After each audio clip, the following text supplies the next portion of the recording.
Now, Ray and I spent a couple of years on the Hippert farm in Wilmont, Minnesota, which is out of Worthington, about 4 miles.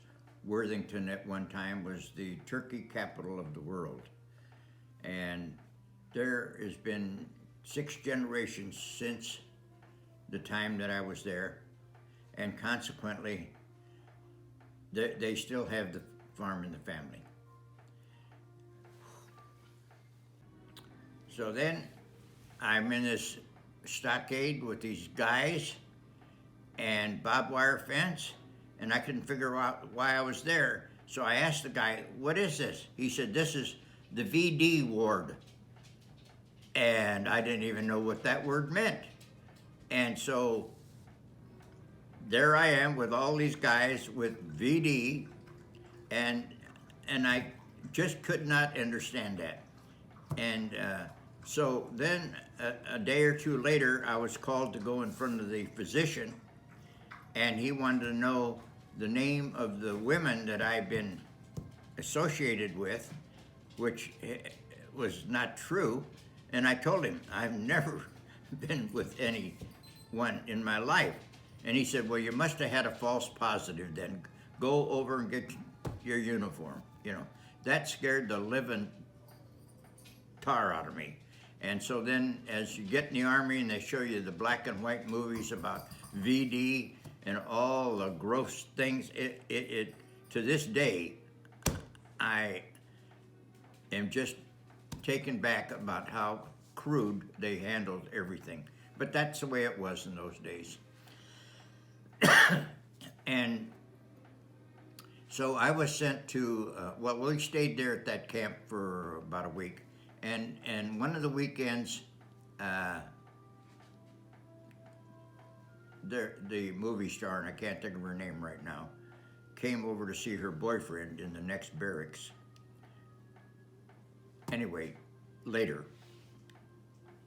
So we were there, and then we got shipped off to Camp Roberts, California, which is the infantry training center. And we spent 18 weeks of grueling training,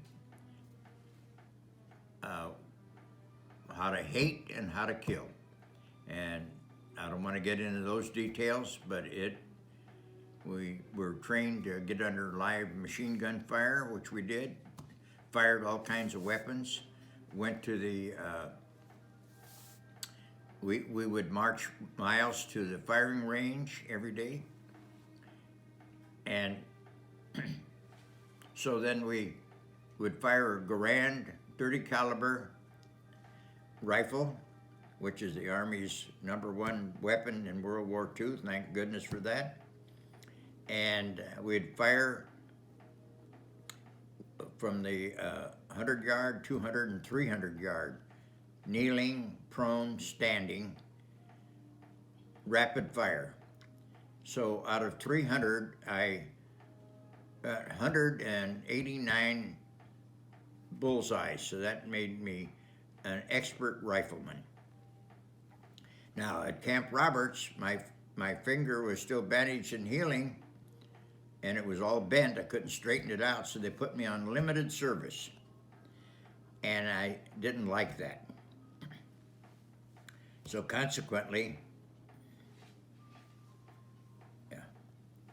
so I got a 10-day pass, and I've been riding a motorcycle back and forth from LA every time I'd get a little pass. So now I went home. I spent the first 2 days there.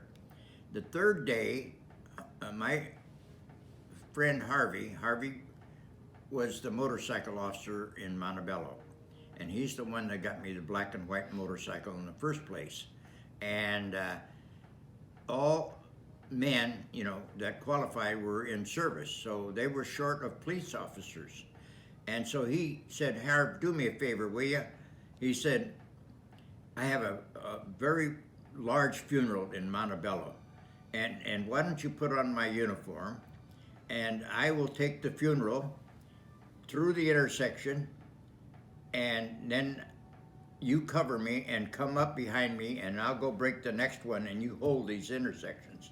And so I said, okay. So I put on his uniform and his gun and his cap, went to the gas station, filled up my tank, pulled out from the curb, hit some water, spun me right out in the middle of the street. Around and around I went, grinding me, and all the cars stopped because they were doing 15 miles an hour. And they all got out, and I finally be able to shut it off. And they took the motorcycle off of me. They carried me across the street to a physician's office. And there he attempted to cut the pant leg. And I said, well, I'm in the Army, you know. And he said, I can't touch you. So he said, I'll call Pasadena Regional Medical Hospital, and they'll come and get me. They'll come and get you in an ambulance. So at that point, my life in the Army has changed. And so a couple of hours later, here comes the ambulance with AWAC, Women's Auxiliary Corps, and they loaded me in the ambulance, and away we rumbled up. My God, it took an hour and a half to get to the hospital. Eventually, they x-rayed me, and I'd fractured that ankle quite badly, so they put a cast all the way up to my hip. And that started my new career. I then went to the dance to watch them on a Saturday night. And this girl said, well, you could dance with me because you got, you could dance on your heel, which I did, and broke the cast. And the major was furious that he had to recast my leg. Now, when I'm down to one of these dances, I felt this on my shoulder and turned around. It was Maury Wilger.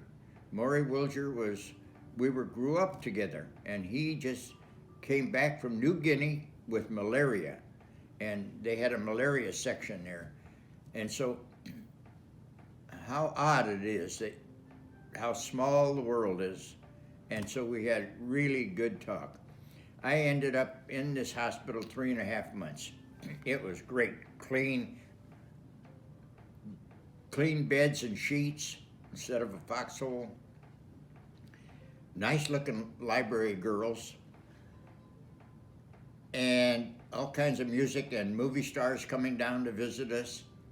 And it was really nice. So this chaplain, full bird colonel, said, Harvey, we were like friends. Pardon me. So he said, Harvey, how would you like to be a chaplain's assistant? You could stay here. You would not have to go overseas at all. Well, I was trained as a combat infantry guy. This rubbed me wrong. I didn't say anything, but I decided to not do that. My leg healed. I got orders to go to the Presidio of Monterey. I did not go back to Camp Roberts, so the good Lord has blessed me and changed my life. Pardon me. So then I was sent to Denver, Colorado by railroad, and then on a bus to Camp Carson, Colorado. And there is when I joined the 90th Infantry Regiment. It was a mountain infantry outfit, and I was in a squad with a BAR, and then we went up the back end of Pikes Peak, slept in the snow with one blanket, so we dug a tunnel and so that we could get used to the cold weather. And then a letter came out stating the 90th would be split. We had to be sent one half to Europe and the other half to the Pacific.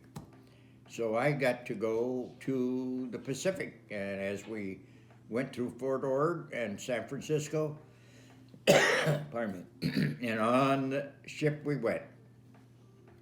No warning. But before that,